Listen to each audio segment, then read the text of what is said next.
Hace poco viví una experiencia sobrecogedora que aún no he podido olvidar. Tampoco mi madre, que estaba presente aquel día en el que se nos rompieron todos los esquemas. Fue un encuentro cara a cara con lo imposible.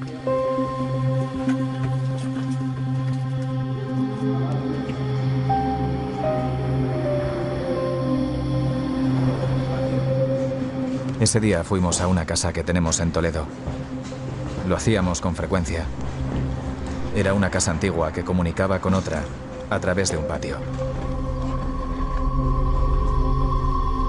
La vivienda contigua había pertenecido a mi abuela hasta su muerte y se hallaba vacía. Y la otra era la nuestra. Acudíamos todas las semanas a ventilar y a limpiar un poco para no tener el inmueble desatendido. Solíamos darnos una vuelta para comprobar que todo estaba en orden y después nos marchábamos.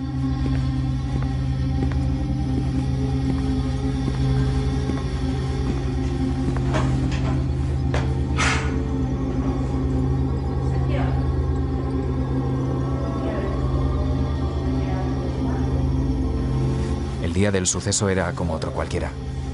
Nada presagiaba que algo fuera a sobresaltarnos.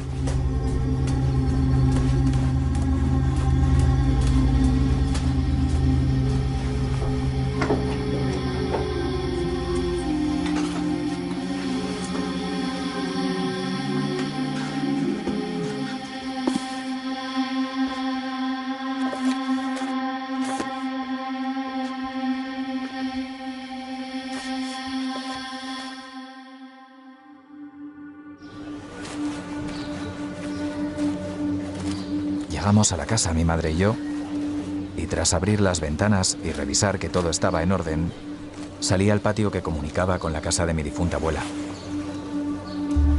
Allí me senté un rato a tomar el aire.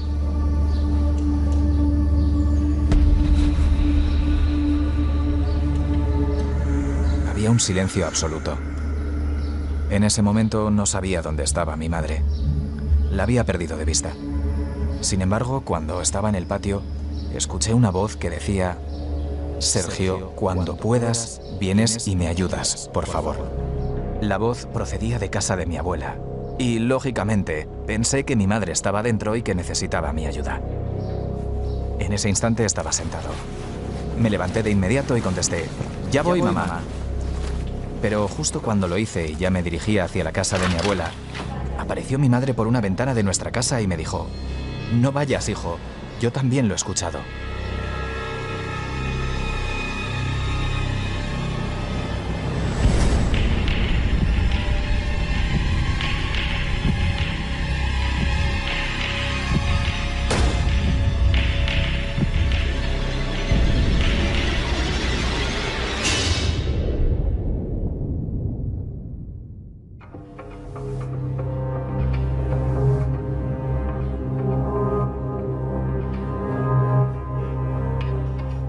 Pues más o menos así fue. Así me lo contaba Luis Rodríguez de Bausá, cogiéndome la mano, y yo me quedé con muchos de ustedes ahora. Hay historias cuyo mérito es que no han sido nunca antes escritas. Yo por lo menos no conozco un relato así, y llevo algún que otro año en estos misterios. Luis, bienvenido como siempre. Muchas gracias, Iker, encantado. ¿Tú te acuerdas mi cara cuando me lo contaste? Sí. Porque ya caía la noche. Sí. ¿Eh? Sí. Recuerdo además que luego Carmen dijo que era de las pocas veces que ella recordaba que algo te había sobresaltado, no voy a decir asustado, ¿no? No, asustado. Asustado. Pelos de punta. Sí, es que es una historia potente, ciertamente. Claro, y uno dice, de acuerdo, no vayas, hijo, que yo también lo he escuchado. Mira que he escuchado yo cosas en mi vida, Luis, y algunas a ti. Pero el misterio del misterio es cuando alguien cuenta un relato que nunca se ha contado antes. Entonces tú dices, es difícil inventar esto, ¿no? Personas totalmente fiables. Absolutamente fiables. De hecho, el chico que me lo contó, hemos coincidido hace relativamente poco tiempo. Este chico pertenece a los cuerpos y fuerzas de seguridad del Estado. Es un inspector, es un chico digno de todo crédito. Vamos, no sería capaz, además, de inventarse nada. ¿Cómo les afectó, Luis? Porque tenemos la historia, pero ¿y el después de la historia?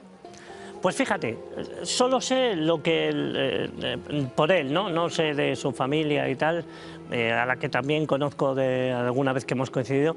A él sí que me dijo, no tanto que estaba como asustado, pero que le dio que pensar, ¿no? Durante un tiempo, imagino que esto es una pauta normal, ¿no? Intentó encontrar una explicación de, yo voy a decir un disparate quizá, ¿no? Pero que a lo mejor pues su madre lo había dicho desde su casa y no se acordaba, sonó allí como si fuera un eco y tal. De hecho, me consta que estuvieron haciendo algún tipo de pruebas en ese sentido, ¿no? Mamá, métete en la habitación, A ver si suena. habla, y yo me quedo en el patio a ver si lo oigo ahí. Porque, Luis, esto sería según el misterio, poniendo todas las comillas que tú quieras, le llaman mimofonía, ¿no? Es decir, la capacidad de un sonido, si es así, misterioso, una entidad, lo que ustedes quieran, una causa, de imitar algo para asustar o para llevar a alguien a un sitio. Correcto. Porque él identifica que es la misma voz. Él y su madre. La misma voz de la propia madre. Claro, es que es la madre la que sale y le dice, no vayas, hijo, yo también lo he escuchado, ¿no? ¿Y qué hacen después justo? ¿Qué hacen ellos después? ¿Se quedan ahí? Y fíjate, hay otra cosa antes de... No, se quedan absolutamente paralizados, ¿no? La última vez que hablé con él de esto, que ya hace un tiempito, se quedaron paralizados, se miraron, él miró a la ventana donde estaba la madre, se miraron y tal, y dijeron, bueno, dijeron una palabrota, ¿no? Y tal, y entonces, que vamos, no vamos, entramos y tal, al final entraron, ¿no? Para descubrir que allí evidentemente no había nadie. Pero entraron con miedo, eso sí que lo recuerdo que me lo contó, ¿no? No vayas, hijo, que yo también lo he escuchado, madre mía. Yo quería saber un poco más y le encargué a Luis que el lugar tendrá algo que ver. Sí. Si quieres ahora entramos en las casualidades y las coincidencias de otro enclave que está a la espalda de donde estaba esa casa, ¿no? Que es lo que la casualidad ha querido, que hace pocas semanas, de manera fortuita, asistieron una pareja a una ruta y daba la casualidad que vivían justo a la espalda de esa casa. ¿Qué tiene de particular? Pues esta casa de la que, si te parece, ahora hablamos, está en una calle que se llama la calle de las Cadenas, a escasos 50 metros de Zocodover. La casa de No vayas, hijo, yo también lo he escuchado, era la espalda de esa casa. Todo ese terreno, la calle de las Cadenas, se llama la calle de las Cadenas, por recuerdo a unas cadenas que cercaban la entrada al cementerio parroquial, al auditorium de la iglesia de San Nicolás. Digamos que toda esa manzana de casas, donde ahora hay un albergue, algunas tiendas y viviendas particulares, está asentada sobre el antiguo cementerio de la iglesia de San Nicolás. Tú sabes que a partir del siglo XVIII, cuando Carlos III manda desmantelar los cementerios parroquiales, en ciudades como Toledo tienen un problema ingente porque a pesar de que somos muy pequeñitos, 90 hectáreas, había más de 20 cementerios en su interior, cada uno por parroquias, más algunos de Como decían, conventitos. estaba preñado de muertos el suelo, ¿no? Había más gente por abajo que por arriba. Aquello ocasionó un problema gordo, además, sí que hizo florecer una empresa boyante, por el poco respeto que le tenemos a los muertos, que fue el machacadero de los huesos, ¿no? Un señor se hizo absolutamente multimillonario, esta es una historia fascinante. Un señor se hizo millonario porque no sabían qué hacer con tantos huesos. En el nuevo auditorium creado en el cementerio, ya extramuros de la ciudad, cumpliendo la real cédula de Carlos III, no iban a caber, había cementerios que llevaban 8 o 9 siglos enterrando. Y entonces hubo un señor que dijo, esto lo arreglo yo. Se iba con sus ayudantes, exhumaba todos los huesos, los llevaba a su empresa, al machacadero, los machacaba, los hacía fosfatos, los metía en sacos y se lo vendía al gremio de los hortelanos, eso es ecológico, para que sirviera de abono y casi de pesticida por los campos de Las Vegas del río Tajo para vender los productos. Este es el respeto que le teníamos. ¿Esto qué época? Esto estoy hablando del siglo XVIII y comienzos del XIX. Una empresa con la que se hizo multimillonario. El machacadero. El machacadero. ¿Ven por qué mi amigo Luis solo se puede ir con él? Porque de cada esquirla toledana te saca una historia. Bien, y estamos en ese ambiente que conecta con esta historia de la voz. Entonces, yo acabo de publicar un libro sobre momias en paredes y cementerios y ahí cuento también un poco la historia de estos cementerios parroquiales, ¿no? Lo que pasa es que San Nicolás que es la parroquia, insisto, sobre la que se ubican, era la colación parroquial de San Nicolás, es donde están estas dos casas, ¿no?, que es de las que vamos hablando, era de los cementerios mayores dentro de los cementerios parroquiales, ¿no? No hay que pensar en un cementerio como los actuales, ¿no?, de calles bien ordenadas, mausoleos, no, aquello era un corral. ¿Vale? Un corral con 4 cruces de madera a lo sumo y en los mejores de los casos tenía un altarcillo tapado con un tejadillo, ¿no?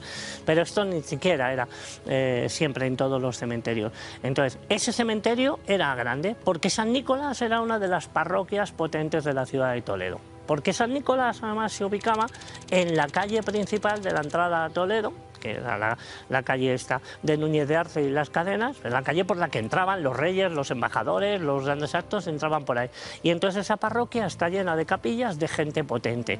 Claro, la gente que tenía dinero se enterraba en el interior de la iglesia, la gente que no, que era más pobre, pero eran vecinos de la colación, se enterraban en este cementerio parroquial, en este obituarium. Lo que pasa es que en los cementerios, cuando desaparecen, salvo honradas excepciones, no aparecen en ningún plano recogidos. A veces aparece un cuadradito muy chiquitito con una cruz, pero no es el caso. Esos fueron de los que tardaron más en desaparecer. Pero tú miras los planos antiguos de Toledo y no aparece señalado de ninguna manera. Lo que sí aparece es un huequito de que no había casas, ¿no? Y tampoco era una plazoletilla. Entonces, el espacio de ese cementerio ocupaba más o menos una manzana, lo que hoy es esa manzana de casas, que incluye, por cierto, también edificios administrativos. Y ahí es donde se ubica esta casa y la casa de la que ahora hablaremos. Que es lo que yo le pedí a mi amigo Luis, es decir, oye, esta historia que me dejaste con la sangre hecha horchata y en mitad de la noche de Toledana, que me sorprendió tanto, que es lo bonito, que todavía cosas te sorprendan, que es tan gráfica,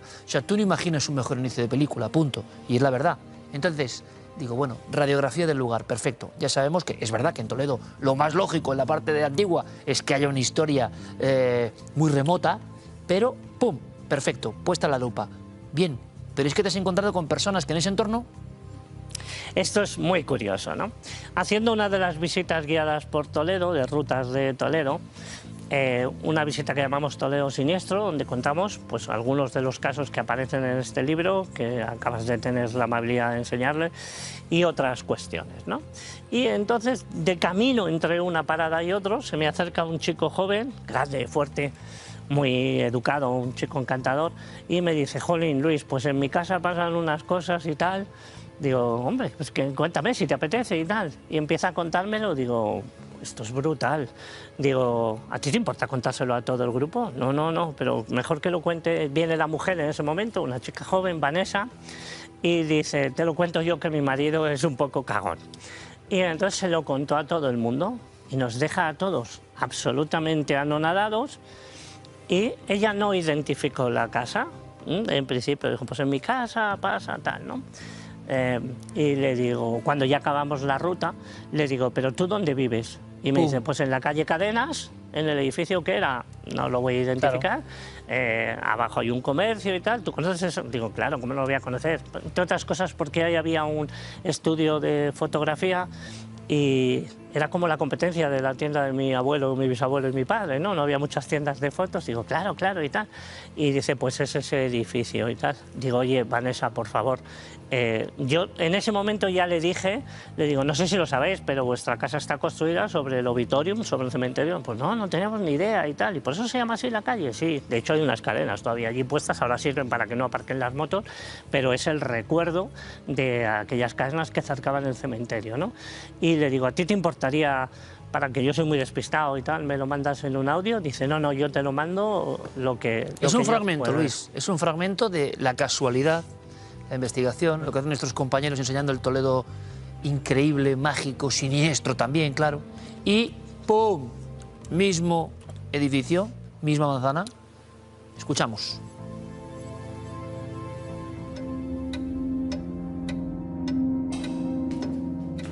Y hay una baldosa, pues una casa antigua, entonces las baldosas del pasillo las hemos conservado y suenan, cuando tú pisas suenan. Y oigo pisadas y escucho cómo sube alguien las escaleras. Teníamos a Gus, que se murió con 21 años, y Vela, que todavía sigue estando con nosotros, pero ahora se la ha llevado mi suegra. Desde que se murió el perro, pues está solita aquí en casa y a Bela nunca le ha gustado esta casa. Entonces no quiere estar y estaba siempre como triste y cada vez que se iba con mi suegra no quería volver aquí con nosotros. Entonces ha quedado allí. Y lo de que los perros miren y de repente ladren y miren al vacío, eso vamos, y que se queden mirando no hacia la puerta, hacia un sitio, ¿sabes? Eso era muy normal y Gus muchísimo, muchísimo. Me ha pasado 2 veces el olor como a colonia de mujer antigua, o sea, antigua de una colonia de abuela, que eso en mi casa, claro, yo no tengo colonias de abuela. Y yo decía, madre mía, pero otra vez, que se te mete dentro de las fosas nasales. Yo olía el mantel, no es el mantel. Olía el sofá, no es. La manta, tampoco es. No sé, mi ropa, tal. Digo, venga, voy a ducharme. Pues no es, tampoco, ¿sabes? Es que me volvió a pasar otro día en el mismo sitio, con la misma sensación.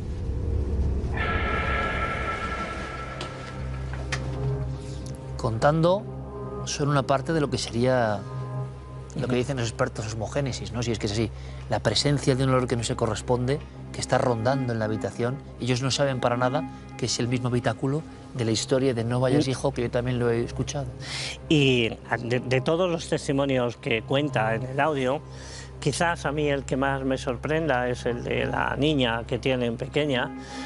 Ella cuenta que hay una parte de la segunda planta, ellos viven arriba, en la que les causa cierta aprensión entrar, esa sensación de que te están mirando y tal, ¿no? Y no entran, tampoco entra la suegra, cuenta ella y tal. Y no sabían nada del pasado de... No, de hecho supongo que la suegra se estará enterando al ver el programa, ¿no?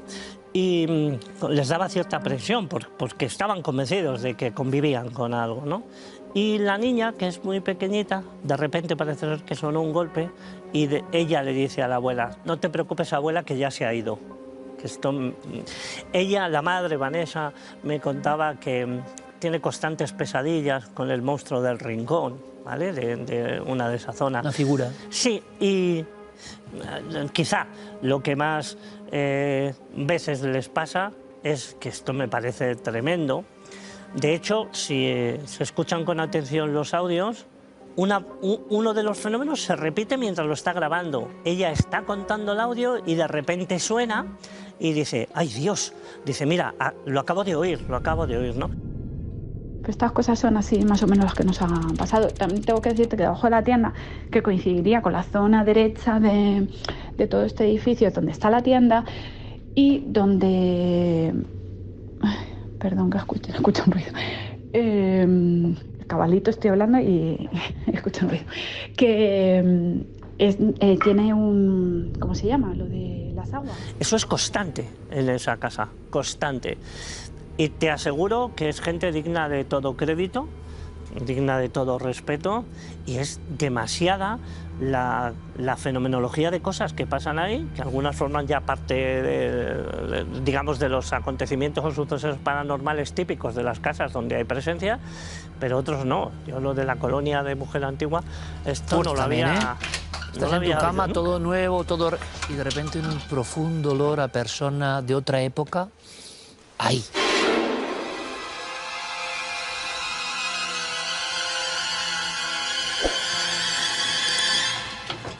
Oye, Luis, ¿seguiremos investigando? Por supuesto. A ver si en breve hacemos una visita ahí interesante. Ya sabes tú que Toledo es tu casa. Vamos con otro...